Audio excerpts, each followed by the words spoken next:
So recently a young man contacted me and he said he wanted to remove the present father's name from his birth certificate and add his biological father's name. He knows his biological father claimed him, they had a relationship and everything, but the name is not on the birth certificate. Someone else's name is. Okay, we can have a change of name done to a birth certificate, except his father died 3 months ago. That broke my heart. If you know your biological father's name and it's not on your birth certificate and he has claimed paternity and you have a relationship with him, put the correct father's name on your birth certificate. Claim your correct last name so your kids can have their correct last names.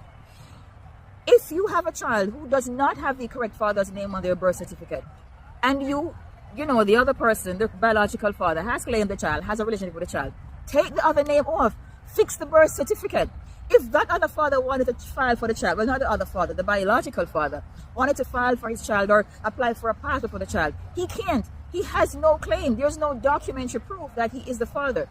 Okay, simmer down. You're sounding too passionate.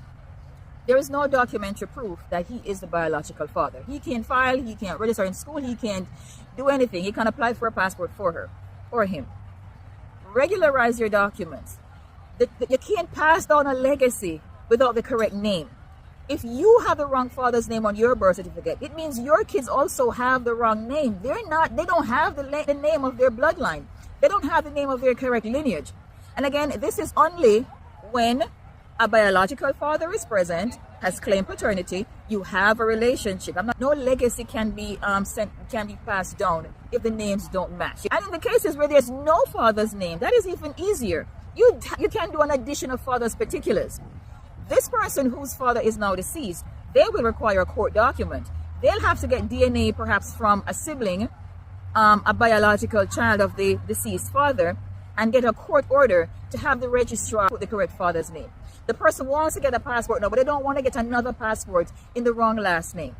Stay tuned for my next video where I talk about consent for passport applications in Jamaica and legal guardianship. I am Gail. Thanks for watching.